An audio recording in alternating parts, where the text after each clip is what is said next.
I think. Yeah, you're good. Queued up and ready to go. All right, everybody. Thanks for being with us this evening. We'll start things off with Coach Bryan Brown. Let you guys, again, text on the side or write in the chat that you want to get a question in. So just let us know. We'll get off and running tonight.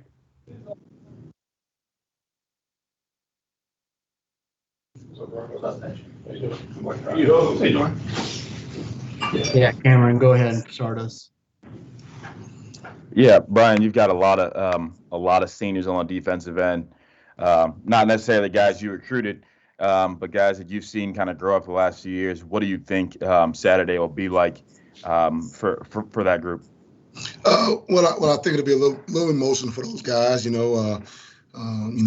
Going through what they went through before we got here, and being able to go to a bowl game last year, and the year of COVID this year. So a little roller coaster emotionally. I think just things just racing through their mind. Just some wondering, hey, will this be my last game? Things of that nature. Some guys may want to put their name in the NFL draft after the season.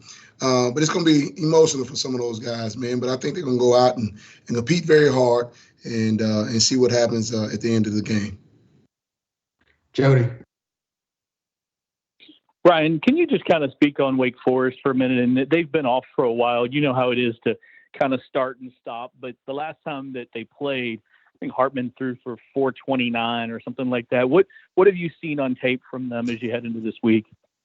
Explosive offense, no different than any other Wake Forest offense in the years past. I mean, they're explosive offense that goes very, very fast. I think Hartman has done an unbelievable job of protecting the football and giving his offense and defense a chance to win football games. And he does a great job of putting the ball where only the receiver can catch it, or, he throws it out of bounds, whatever the case may be. Running game has been solid as well, with the slow mesh and things of that nature. Those guys do a great job of being patient and finding holes and hoping that one of the D linemen or linebackers or whoever's in run support get out of their gaps. And so they do a great job offensively, going fast and going tempo and going FSLs. But the main thing they're doing is getting the ball to the playmakers and letting those guys make plays. Cam. Yeah, Bryan, you had mentioned, for going back to the seniors really quick, obviously everything they went through in 2018 and the coaching change, and you had to turn around the bowl game. And then this year's been a little bit of a struggle, COVID, and then all the stuff that's going on in the last couple of weeks or so with Scott and all the South Carolina rumors. What does it say about this group that they've been through so much adversity, but they stayed here, they found ways to contribute and leave it on the field? Man, I think they're ready for life.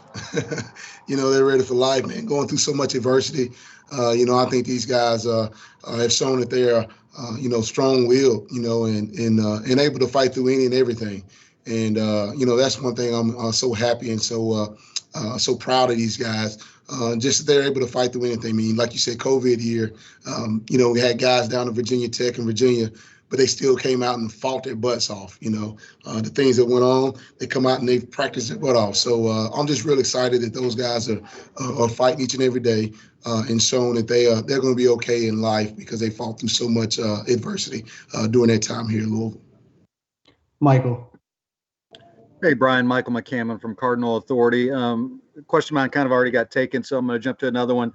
Keitrell Clark was a guy who came in when he transferred. A lot was said about his abilities and stuff, and he's pretty much started to back that up, ranking in the top 10 in a couple defensive categories. Just talk about his progress since the moment that he stepped on campus until now through 10 games in the season. He's a hungry human being. He wants to do great, and he wants me to coach him hard, and he wants to know all the ins and outs. He does a great job with just understanding what the offense like to do and studying the game. That's one thing he does. He studied the game to a T. It's before games sometimes. You may catch him in the DB room right before the team is getting ready to walk out, to play the game. He's still in there studying film, crossing his T's and dotting his I's. So he loves the game, man, loves to compete. And, he's going to take any uncomers for challenges. Him and Dez go at it every day at practice, and they talk junk. So, I just love his competitive nature for sure. Matt. Hey, Coach, this is Matt McGavick with Sports Illustrated. Obviously, you guys didn't have the record that you were wanting, but you guys made some pretty significant strides on the defensive side of the ball. I think last year, for your first year in the system, you went from being a defense that ranked outside the top 100 to this year you're ranked inside the top 50 with a game to go. Talk a little bit about how not only how happy you are, but how satisfied you are with this overall defensive performance. Well, one thing I think, Matt, is that the guys it's the second year they've able to have a defensive coordinator in back-to-back years, for the first time in, I think it's like 5 years or so.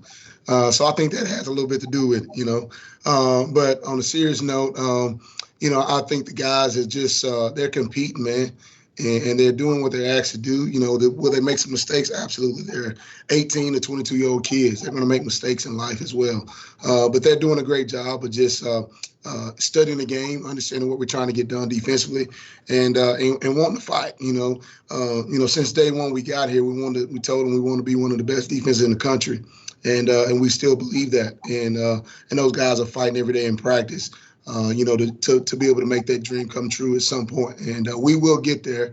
And it's just a matter of time. But the guys right now, especially the seniors and even the underclassmen, are fighting every day in practice. And that's one thing we're enjoying, being a top 5, top 4 defense in the conference. Last year we was ranked last. So that is a big improvement. But we still got a lot of room to work. Jody. Bryan, I have another question, but as a follow-up to that, what changed from that Georgia Tech game until the rest of the year? Because you guys had played well, you had played better, but then you kind of struggled through the first part of the year, giving up some big plays.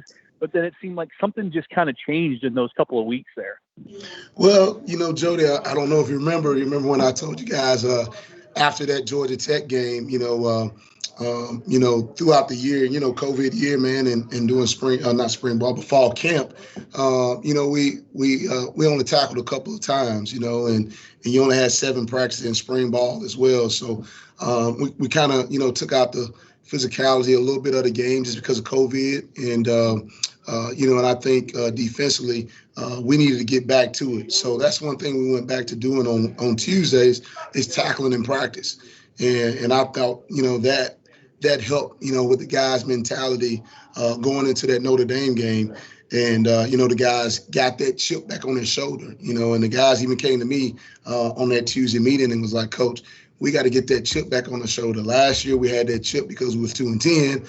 This year we were expected to have to win a lot of games, and we didn't have that necessary chip, and we didn't know how to handle success. So, that's the one thing I take from it. And but from that Tuesday practice on, the guys have been getting after it. I'm talking about getting after it, where sometimes you have to blow the whistle, tell them, hey, stop, and that's what you want. So I'm excited, man, and I hope that continues to go on, in the spring ball as well as fall camp. And that's what you want defenses to be like. You want to pull the reins back, but you don't want to have to tell them, hey, let's go, let's get going. And I think that's where we are right now. Also, just my original question, that you've talked about depth, and Scott's talked about depth, and obviously you still need to build more depth. Mm-hmm. You have a game on Saturday and a signing day just a few days later. Can you kind of speak to what it's been like to you've had a lot of commitments to try to keep this class together with everything that's going on, and how you guys feel from a defensive side of things that you are right now a week away from signing day? Man, I feel great. We feel great. We talk to those kids every week, and some, we talk, a good bit every night. Those guys, I think they understand who we are, and we're very genuine, coaches and people in general, and I think that's what sells us. The year of COVID, recruiting was totally different. You're doing a lot of Zoom calls and you're doing a lot of FaceTime and type stuff with all this technology. To where we've talked to this class more than I think anybody has in any other previous class. In general, you're talking to these guys more because they're not able to get on campus.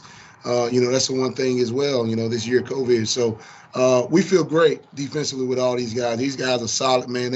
They ready to come in here and rock and roll and get this thing back on track as far as winning goes. And they got a big group message, and they're messaging each other, just talking about they can't wait to get here, especially the guys that are going to be here in January. So they're excited. We're excited to get them here and ready to get going in January.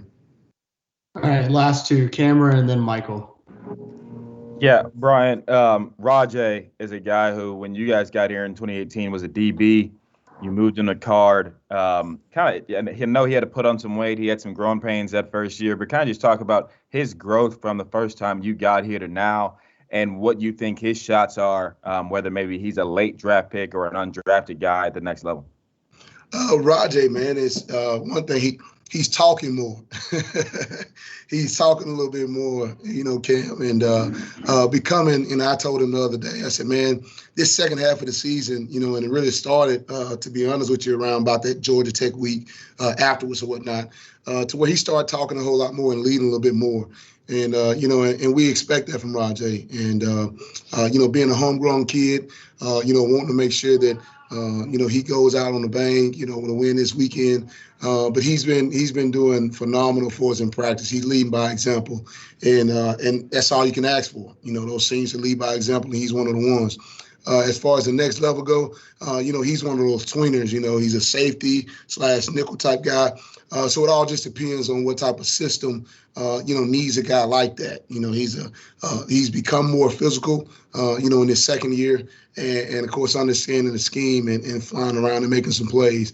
So I think he have a shot, to be able to get in somebody's camp for sure, and maybe a late round draft pick, especially if you finish the season off right with making a good bit of plays. Michael. Bryan, depth could change a little bit this year with the guys having an opportunity to come back. Coach Satterfield said there'll probably be more discussions once this final game gets completed.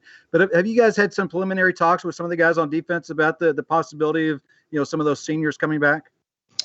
Yeah, some of them have come up to us and, even said, hey, I wouldn't mind coming back. And like you said, we'll end up talking to some of those guys after the season.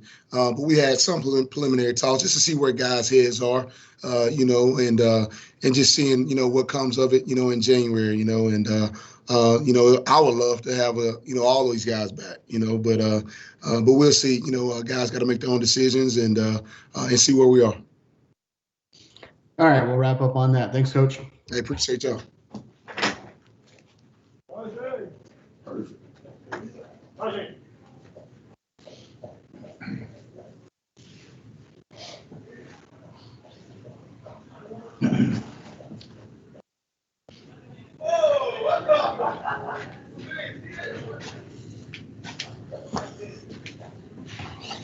Oh, sheesh.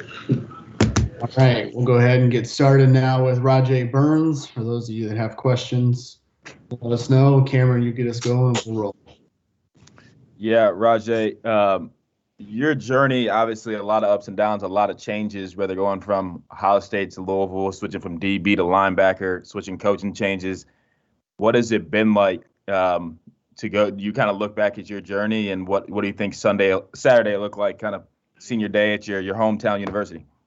I think it's gonna be just overwhelmed with joy and be happy, being able to play college football, having the ability to play on a great football team, being able to play on great football teams, and just getting a different experience from different coaches, learning different schemes, different aspects, learn how different people teach. You can always grow from there. You can never stop learning. I think that's the biggest takeaway from it. And just being able to grow as a family with your teammates, building those friendships over time. I feel like that's one of the biggest keys too. Michael. Hey, Rodjay, Michael McCammon, Cardinal Authority. The defense has certainly made strides from where it was a couple years ago, even last year. You've been a guy that's been a part of that growth. Talk about, from your vantage point, how you've seen the defense, improve from 2 years to last year, and now, where you rank in the top 50 in total defense. I say that's one of the key things we just touched on as a position group, where we was 2 years ago versus last year to where we we could finish top 3 in the ACC. I think that's just a big accomplishment, knowing, how it was always seemed like the fingers was pointed towards the defense, and being able to just to overcome that, and being able to grow as a defensive player as one. Learn the scheme and go out there and perfect it, as a group. So I think that's one of the biggest things.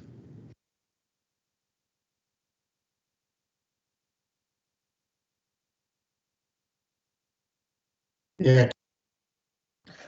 Rodjay, this senior class has been through a lot of adversity, lows, highs. What does it say about this group that you guys have been able to kind of overcome so much of it and still kind of step on the field with so much energy every Saturday?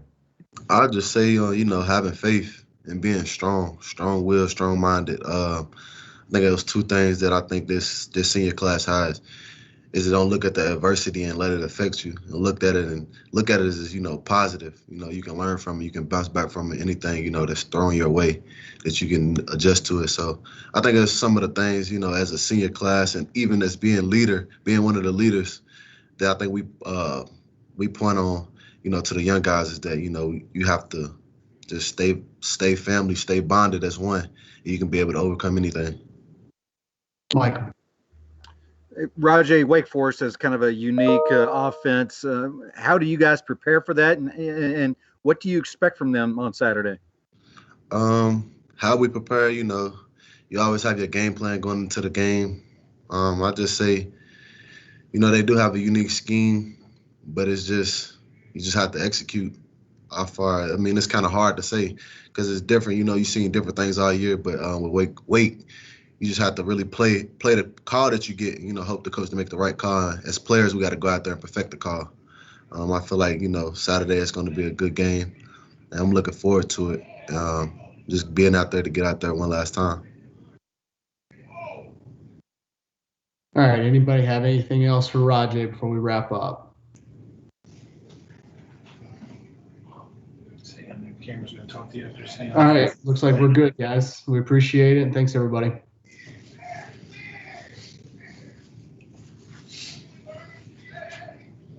Steven, camera's going to hang on there. You can hang up. Camera's going to hang up. Hang on there. We'll talk to Rodjay. Yeah, we're good in the studio as well. Yeah. All right, got it. Thanks. Yep. Yeah, Rodjay, I just kind of want to talk a little bit more. Obviously, Curry Journal being a local paper, you being a local guy, big day for you on Saturday. Have you thought about what this? I guess how long have you had thought about what senior day will mean for you here at Louisville? I took some thought into it, but I haven't really, weighed in on it because it's getting closer and closer is when you really get to think about it. So I know as the day comes, it really hasn't hit me yet, like what it's going to feel like. I haven't got that feeling or that rush yet. But that's something I have to see when it get here. That's one of those moments. Yeah. How much of, I imagine most of your family will be here on Saturday? Not most, but some. Yeah. So. Are you guys doing a normal walking with COVID, or are you guys? I think it's set up where the parents made videos. It'll be shown on a big screen, and you'll get to see your parents like in a point of the stadium. You can like wave to them, but they will not be walking out with us due to COVID. Do you know what your parents are saying in the video, or are you just going to be surprised? I have no idea. It's going to be a surprise. Yeah. When you transferred here to Louisville, what were you expecting when you got here, and I guess how much did you expect? Did that change when so much went on at the program? I was expecting a shot, to be out there, to get out there and showcase my talent. Far as it changing over the years, going through the different coaches, that's something we can't control as players. So, it's just, you have to just adjust to, each thing that it's like an obstacle course. You got to adjust to each thing that you see. So, it was a unique time. Since I've transferred, I've seen different coaches, a lot of different coaches, since I've been in college. So that's one of the things, like just having to adjust to each, defensive coordinator, or head coach, so forth and so on. So. What was your reaction when they told you they wanted you to be a linebacker? First, I was against it. I was little. I was probably 190. Yeah. Now I done, put on about 10 to 15 pounds, like 208, 210-ish. So at first I was just like, nah.